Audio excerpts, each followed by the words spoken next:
Baik,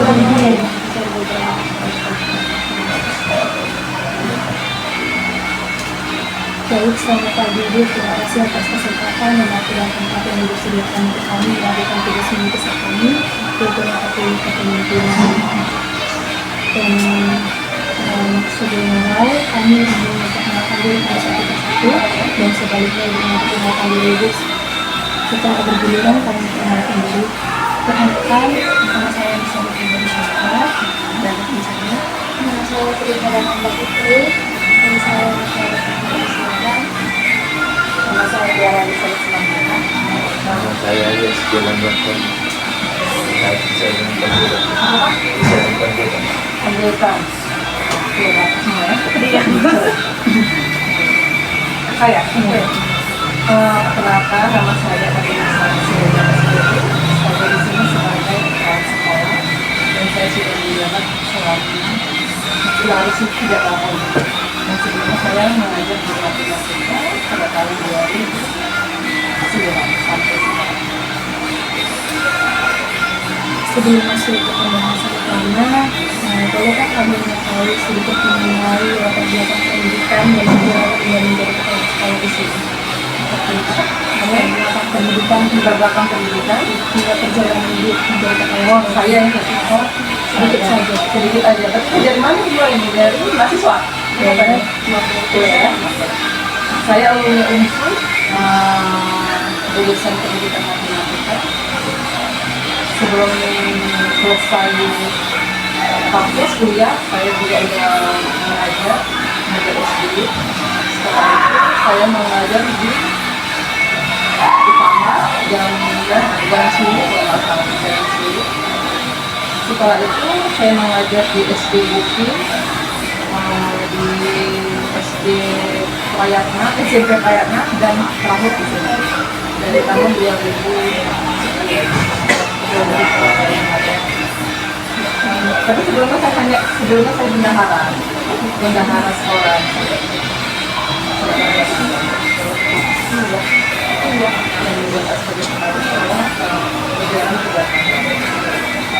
Baik, kami akan lanjut kepada sesi pertanyaan. Bagaimana setiap orang itu mempertanyakan pertanyaan kepada Ibu, dan jika ada pertanyaan yang lebih kurang mengerti, bisa tanyakan kembali kepada kami supaya kami menjelaskan. Jadi pertanyaan pertama, apa tantangan terbesar dalam memimpin guru dan staf sekolah? Tantangan terbesar dalam memimpin guru dan staf sekolah. Ini bahasa nggak sih jawabannya? Tantangan terbesar sih karena guru sih selama saya jadi kepala sekolah ya. Karena guru di sini senior semua, tapi lebih jauh dari saya.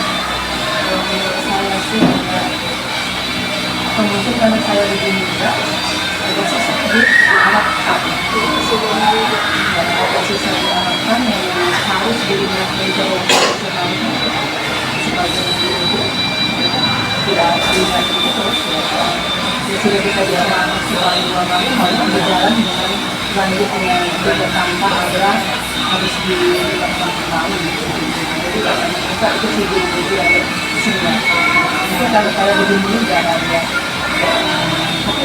terkadang memang mereka mengikuti memang mereka mengikuti tapi harus diingatkan terus. Yang kedua, bagaimana cara Ibu menjaga komunikasi dengan guru, siswa, dan orang tua? Komunikasi kalau kami sama guru selalu butuh kasih bentuk terkadang sekali terkadang sebulan 2 kali. Kalau sama siswa memang saya selalu saya mengajar selalu komunikasi dengan siswa. Kendala-kendala apa misalnya kalau kamu tak suka sama gurunya mana pelajaran apa gimana cara dia kalau orang tua kalau komunikasikan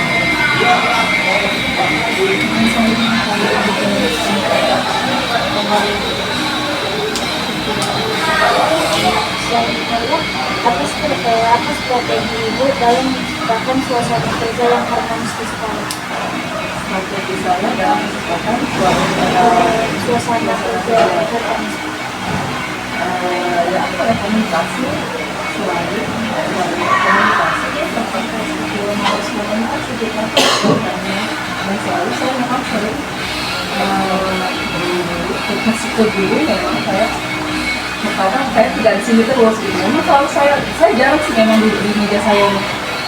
Memang saya selalu ke ruang guru kalau istirahat atau nanti di saat pas istirahat saya juga sama siswa juga aku karena memang sudah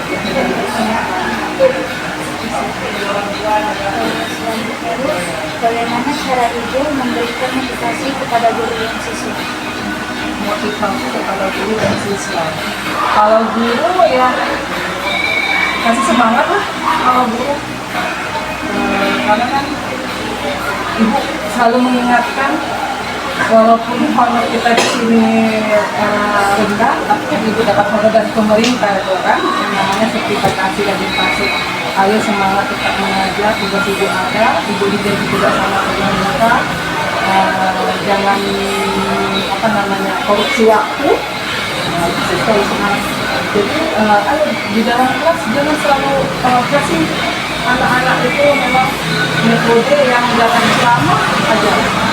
Dulu lama aja metode itu. Sampai sekarang pun guru saya di sini metode ceramah.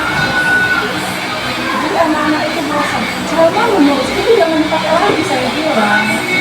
Banyak loh metode yang lain harus kita gunakan.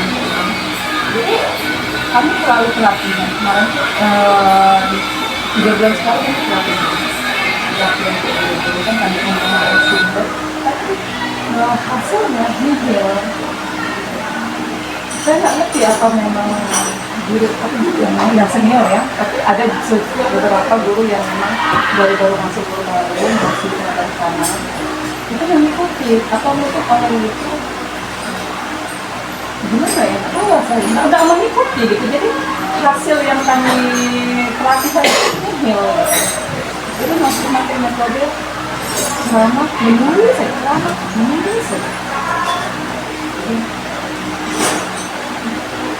Selanjutnya Bu, seperti apa sistem pengambilan keputusan di sekolah ini? Apakah melibatkan guru dan siswa? Kalau saya melibatkan dan siswa juga, apalagi misalnya contohnya kalau siswa misalnya saya sebagai guru ya, karena saya memang juga guru matematika. Sebelum saya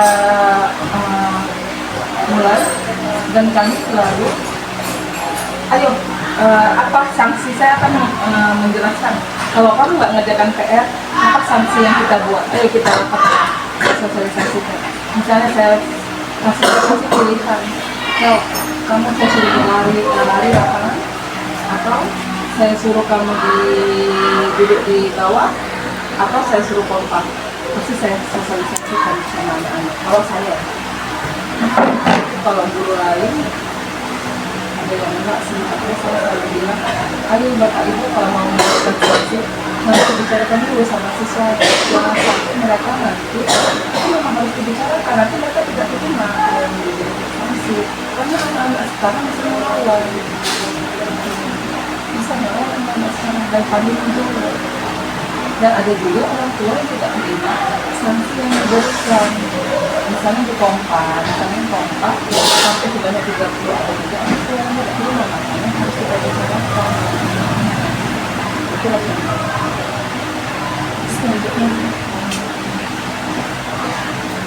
untuk selanjutnya Ibu, apa langkah dalam menghadapi konflik antara guru dan juga siswa?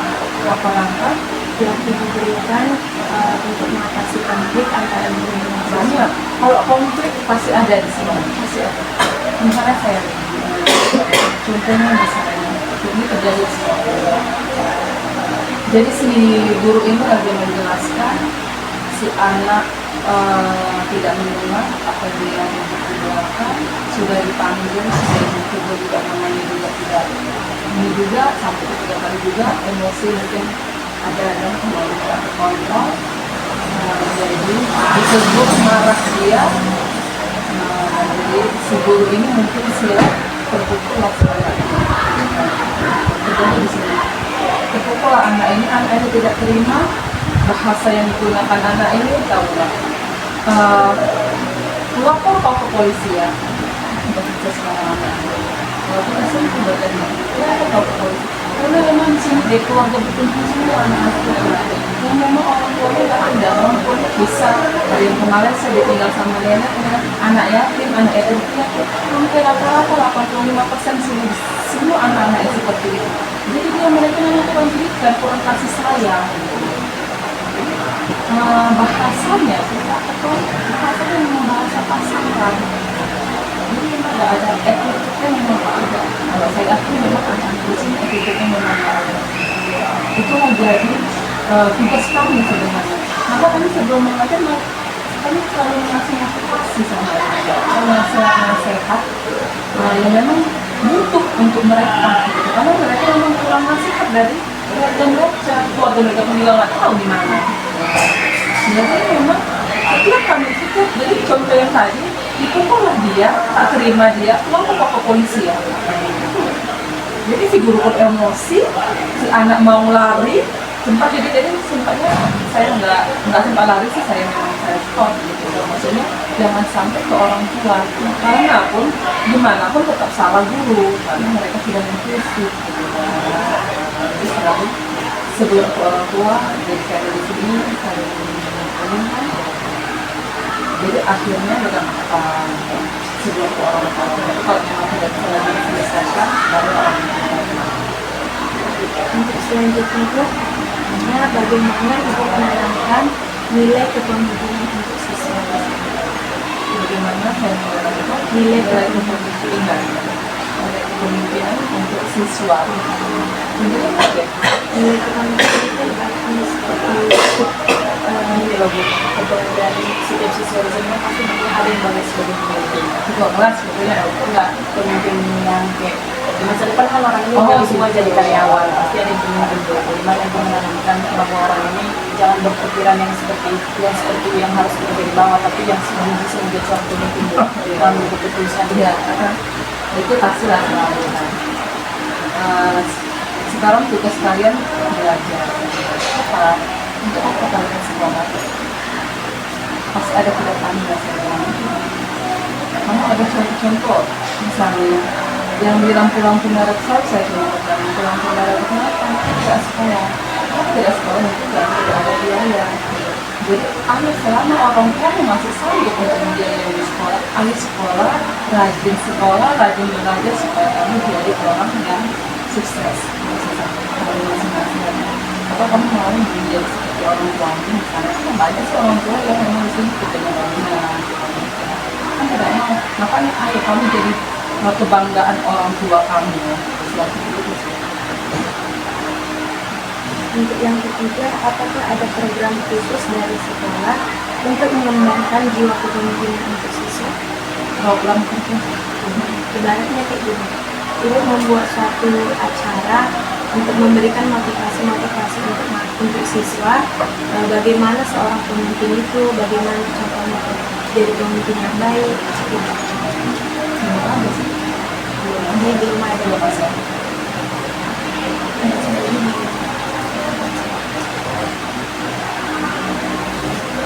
Pertanyaan selanjutnya, Bu, bagaimana ibu biasanya mengambil keputusan penting? Apakah lebih mengutamakan musyawarah atau keputusan cepat sendiri? Keputusan penting. Kalau musyawarah, terkadang musyawarah, terkadang memang keputusan sendiri. Kalau terkait dengan siswa, saya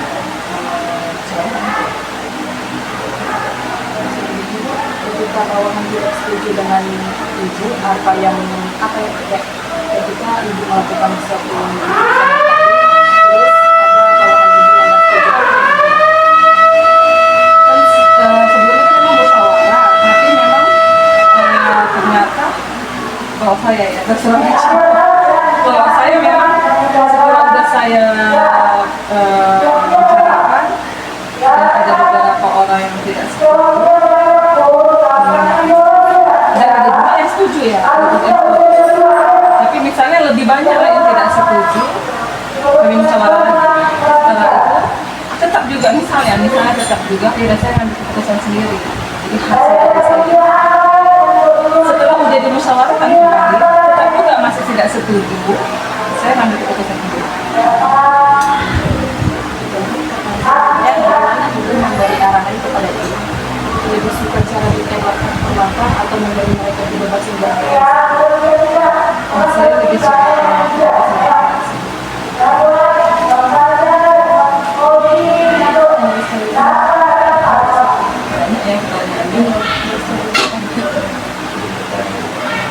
Apa yang ibu lakukan ketika suatu tinjauan dalam KPK? Apa yang ibu lakukan ketika suatu tinjauan mencapai suatu target? apa yang saya lakukan jika Suatu tinjauan dalam mencapai target.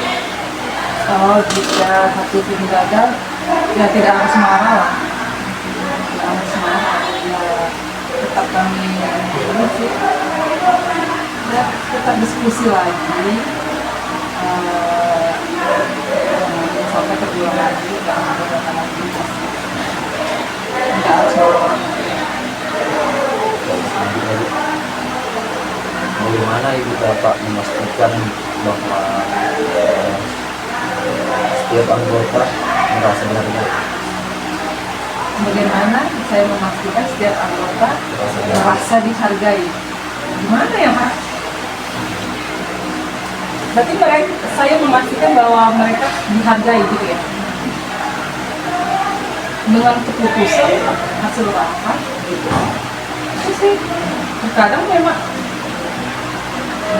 dan tidak harus marah-marah. Misalnya mereka melakukan kesalahan gitu. Mereka melakukan kesalahan, tidak harus saya tegur secara langsung sih di depan, misalnya di depan keluarga, di depan guru. Lalu saya panggil ke ruangan saya untuk dibicarakan. Saya rasa dengan itu mungkin itulah cara menghargai ya.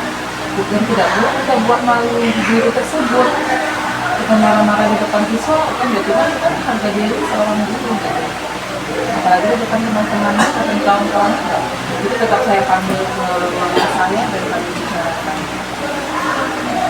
Pertanyaan terakhir, bagaimana cara ibu memberi motivasi ketika semangat ibu menurut? Bagaimana saya memberikan motivasi ketika semangat mereka turut untuk mengajar. Yang pertama ya Pak, saya selalu bawa mereka setidaknya makan. Kalau udah disuruh makan, orang itu semangat. Walaupun ya makan siang gitu kan semangat. Di depan pun boleh lah. Itu yang pertama, semangat mereka itu. Dan yang kedua, saya sering juga kalau misalnya ada zikir lebih, saya sering minta kalau mereka kan sering berdiri supaya tidak dulu juga mereka menghadapi siswa. Semangat ya, selalu memberikan ayo Bapak Ibu semangat supaya kita ini selalu memberi motivasi sama guru-guru gitu kan. Jadi semangat janganlah ini kan siswa, apalagi ini swasta sekolah kita butuh siswa gimana kalau nggak ada siswa gimana ini Bapak Ibu honor Bapak Ibu dari pemerintah ini kan atau dari sini gitu. Kalau nggak ada siswa apa yang gue dapatkan? Ayo cari siswa. Jadi saya tetap semangat untuk mengajar, untuk mendidik anak-anak, jangan turun semangatnya ya. Mereka Ditunjukkan ibu, jika ada konflik antara anggota tim, bagaimana cara ibu menangani? antara anggota tim. Kalau alhamdulillah sebelum semangatnya belum ada. Tapi kalau misalnya ya kita panggil kita berbicara seperti ini, kita bicarakan tentang apa yang tapi alhamdulillah belum ada. Kita terima kasih kita tetap diskusi di sini ruangan saya kopi apa kenapa terjadi. Menurut ibu, ini penting menjaga keharmonisan atau pencapaian target. Dua-dua Pak, kita nggak dua-dua. Saya melihat keharmonisan dan pencapaian target. Dua-dua Pak. Saya mau guru-guru, siswa, para orang tua harmonis dan mencapai target. Target kami siswa kami banyak. Dan yang terakhir, Bu, apa prinsip utama yang ibu pegang dalam memimpin? Prinsip utama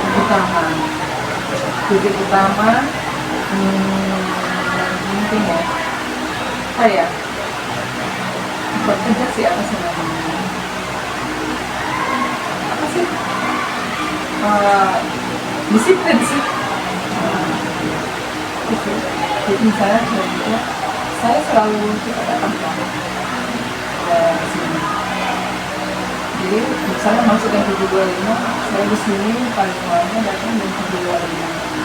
Jadi untuk contoh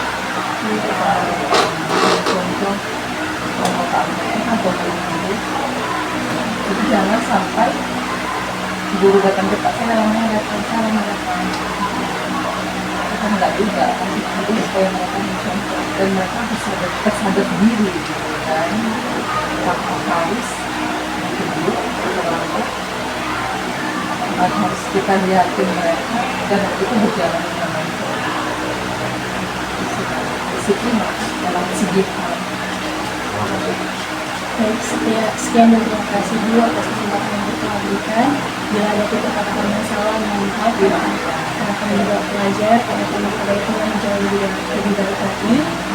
Dan semoga di kedepannya, semoga keinginan tujuan tadi dibilang semoga tercapai. Dan sekarang kami minta tolong kepada Ibu untuk sesi foto dan sama Ibu dan nanti kami sama guru dari sisi. Terima kasih ya.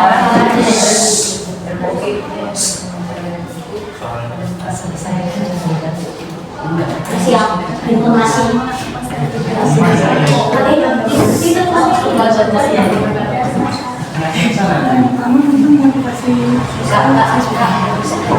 Jadi bagaimana cara guru dan mahasiswa ya, pertama kita berikan dulu contoh pada mereka gitu kan, bahwa ibu juga disiplin.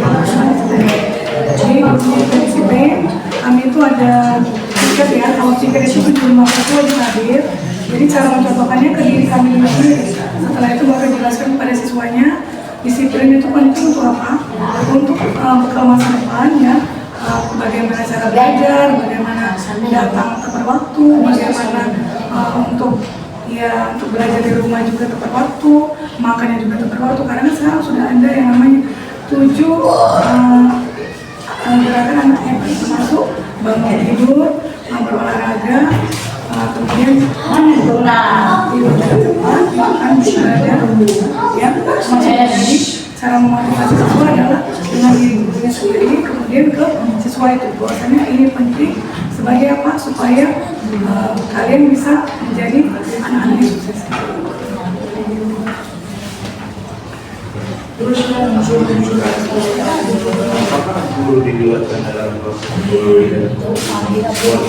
Guru dilibatkan dalam setiap pengambilan keputusan. Ya misalnya ada rapat, maka ada briefing. Jadi briefing itu dilakukan misalnya sebulan sekali itu, kemudian rapat juga untuk seluruh siswa. Jadi kalau briefing biasanya untuk yang guru hari itu saja, jadi tidak membebani. Misalnya kan kami ada juga yang bekerja di sekolah lain. Jadi ya supaya sama-sama enak, jadi guru diarahkan supaya sama-sama mencari misalnya rapat tentang siswa. Ada juga yang misalnya bagaimana cara kita mengatasi siswa yang tidak disiplin, kemudian yang selalu misalnya bahkan ada yang melawan guru, itu pasti ada ya. Kemudian ada yang mungkin masalah di keluarganya, itu kan rapat sih musyawarah. Jadi memang ada arahan dari kepala sekolah.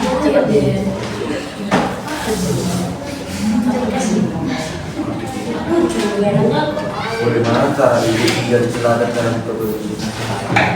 Cara saya menjadi teladan ya sama kayak pertanyaan yang satu, jadi ke diri kita sendiri ya, datang ke waktu, kemudian mencontohkan yang baik, kemudian memberikan apa dampak kalau misalnya kita disiplin, ya kan? Kalau kita disiplin apa dampak baiknya, kemudian kalau kita tidak disiplin apa dampak buruknya. Jadi menjadi teladan itu ya ke siswa ya, bagaimana orang menilai kita. Jadi nggak bisa kita bilang ya saya ini dari bagus. Jadi bagaimana orang menilai kita, apakah guru ini termasuk disiplin atau tidak. Jadi insya Allah kami usahakan yang terbaik. Apalagi khususnya setiap tiket kami datang biasanya sih tepat waktu, karena kan hanya dalam lakukan dengan sendiri.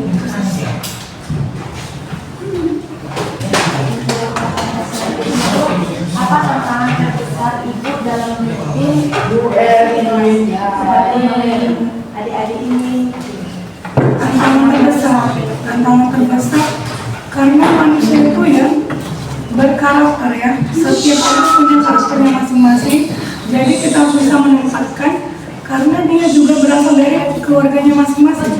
Jadi di keluarganya itu bagaimana gitu, tantangan terbesarnya ya bagaimana keluarga itu mendidik mereka, itu tantangan bagi kami karena kan tidak semua orang yang sama pengajarannya seperti kalian kan deh, masing-masing punya keluarga, masing-masing bagaimana orang tua yang mengajarkan yang baik. Semua orang tua pasti mengajarkan yang baik, tapi kan ada juga ketika di sekolah, ya dia mungkin di rumah misalnya anak itu pendiam, ya.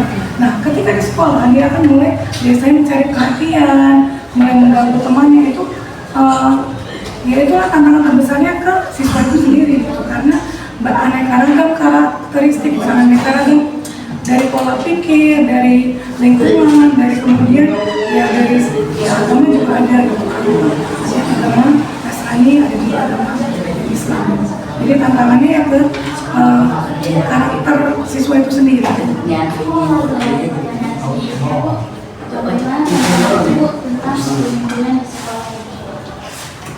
Pandangan saya tentang kepemimpinan sekolah baik pertama-tama kepala sekolah ya. Ya alhamdulillah kepala sekolah kami ini punya jiwa kepemimpinan yang baik ya, leadershipnya baik. Jadi dia mengayomi kami, mengarahkan kami tidak disalahkan ketika berbuat. Ya namanya manusia pasti ada kesalahan, kami tidak dijudge gitu kan. Kami ya dipanggil ke saya kalau ada peneguran, kami dipanggil bicarakan sama saya itu tidak mengadili secara ya mengkuliti sepertinya gitu. Jadi ya diarahkan. Jadi kepemimpinannya ya alhamdulillah sudah baik, ya sudah bisa mengarahkan kami, sudah bisa membimbing, memotivasi kami menjadi lebih baik lagi.